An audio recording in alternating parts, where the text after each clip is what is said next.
Cuando las minorías se hicieron mayoría. Éxodo 1:8. Éxodo 1 es un capítulo que presenta una realidad difícil para el pueblo de Israel. Bienvenida, bienvenido una vez más acá al canal y este tema que creo que es importante revisarlo en estos días. Quiero invitarte a que te suscribas si es que no lo has hecho aún. Tengo mucho material acá en este canal para ti. Y el tema, repito, es este: cuando las minorías se hicieron mayoría. ¿En qué consiste el estudio que hoy te propongo en Éxodo capítulo 1?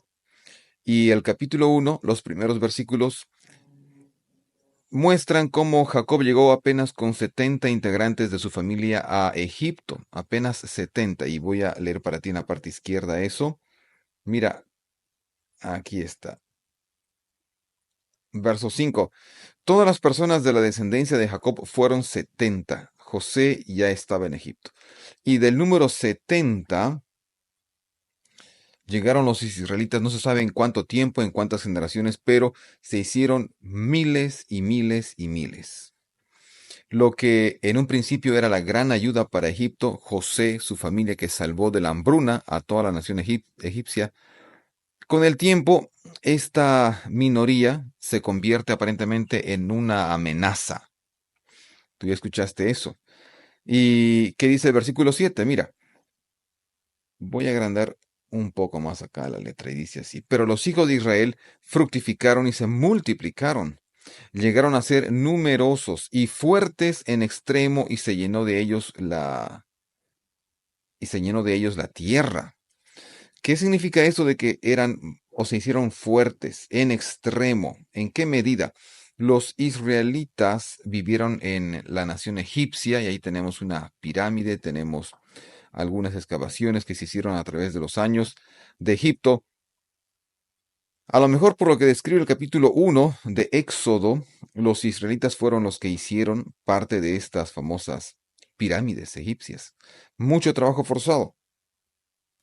Y lo que se está viendo acá es el cumplimiento de Dios en el versículo 7 que leímos, de que se multiplicaron, así como Génesis 1:27 lo menciona.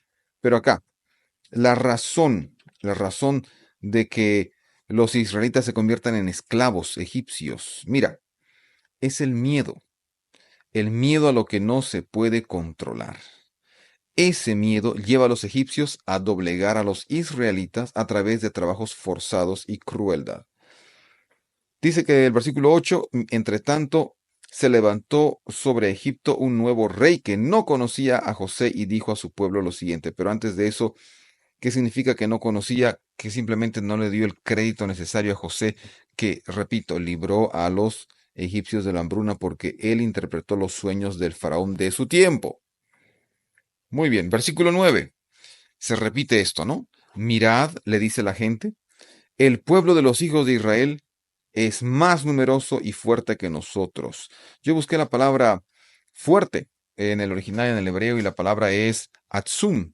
Dice que es un adjetivo hebreo que significa fuerte, poderoso, numeroso. Se traduce de acuerdo al contexto. Y es un derivado de la raíz verbal atzom, que significa ser fuerte, ser poderoso, numeroso. Ahora recuerda que los israelitas en Egipto no tenían un ejército. Entonces uno se pregunta cómo eran así de fuertes, de modo que, o a tal extremo que los egipcios tuvieron miedo, más numerosos y fuertes que nosotros. Si no tenían ejército, no sabían de guerra, de conquistar, porque habían entrado unos años o décadas atrás y sabían cultivar la tierra, era todo, ¿cómo es que los egipcios llegan a tener tanto miedo? La respuesta puede deberse a que ellos estaban con la bendición de Dios y por eso se multiplicaron. Y esa es la razón y el miedo de no poder controlar. Mira lo que dice acá un comentario, el comentario Nivak. Tras la muerte de José subió al poder un nuevo faraón que consideraba el gran número de israelitas como una fuerte amenaza, solamente la cantidad.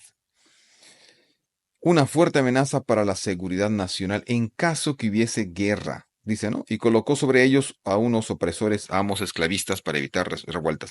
En caso que hubiesen revueltas, tenía miedo que este grupo numeroso, sin ejércitos, claro, pero numeroso, pudiese darle la espalda a Egipto. Y por eso surge esto.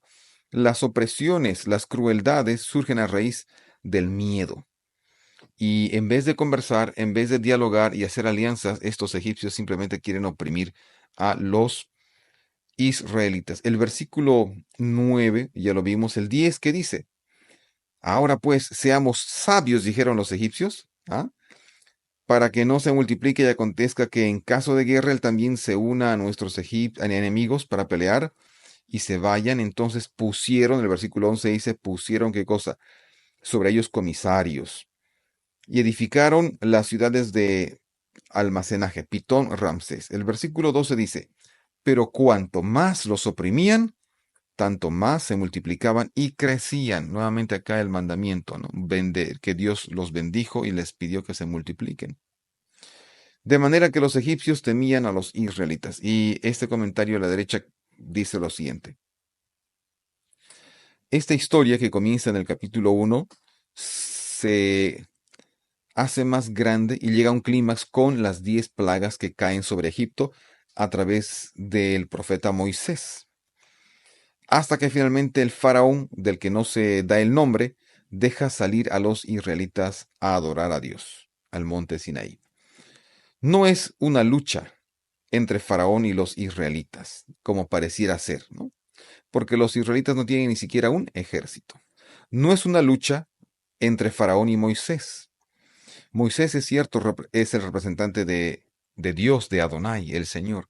¿Y Faraón quién era? Era el Mahat, era era la personificación de los dioses egipcios, era Dios mismo, así creían los egipcios. El Faraón era Mahat, Dios, quien había unido a los dos grupos de egipcios del Nilo, del este y del oeste.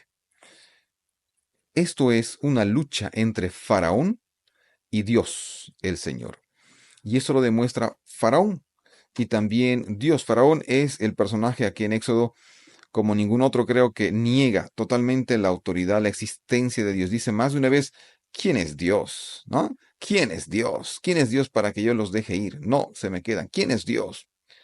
Y cuando llega la séptima plaga que veremos más adelante, él dice, bueno, sí, ahora reconozco que Dios está en control. Vayan, vayan. Pero cuando cesó el granizo, no los dejó ir hasta que en la 10ª plaga muere, dice el primogénito de Faraón, puede haber sido su hijo, su nieto, pero finalmente, ¿no? Cuando ocurre una muerte, los deja ir. ¿Quién vence en esta batalla? Es Dios. Los israelitas finalmente no tienen que hacer nada porque un poder sobrenatural está sobre ellos. Génesis 1:28 los recuerda. Dios les había dicho a Adán y Eva, los primeros padres, fructificad y multiplicaos, llenad la tierra y sometedla. Termino con este versículo. Los egipcios hicieron servir a los hijos de Israel con dureza. La palabra dureza en el hebreo es perej. Perej. Es un sustantivo. Se refiere a la crueldad, como ves acá a la derecha en el comentario. Crueldad o la violencia que se deriva de ella. Los egipcios fueron crueles con los israelitas y Dios juzgó a estos ejércitos, a estos hombres viles, muriendo en el Mar Rojo. La palabra también se utiliza en un contexto de cómo tratar a los siervos. Aquí están los ejemplos, y hay un contraste. Los egipcios, por ejemplo, obligaban a sus esclavos israelitas a servir con rigor, con dureza. Éxodo 1:13. En cambio, en Levítico es un recordatorio, es un libro de la Biblia, es un recordatorio para que el pueblo de Dios trate a sus propios esclavos con amabilidad, recordando cómo habían sido tratados.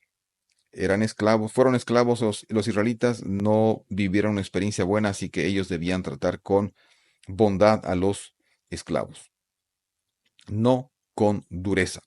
Dios no tolera la dureza, Dios no tolera la crueldad, la violencia. Así que si estás pasando por situaciones difíciles hoy, si te sientes quizás abrumado, te sientes estresado y te sientes a lo mejor que están socavando tu libertad y bueno, te están obligando a a trabajar con crueldad, con violencia, con esta palabra perej. Recuerda que al final de cuentas la lucha es con Dios, si estás del lado de Dios. Nada mejor hoy que poder levantar nuestros ojos al cielo y recordar que Dios hizo la humanidad, la quiere libre, la quiere en comunidad y lo mejor es confiar en Él. Si te gustó este video, te invito a que te suscribas una vez más, compártelo y recuerda que aunque seas parte de la minoría, si Dios está contigo, habrá victoria. Hasta la próxima.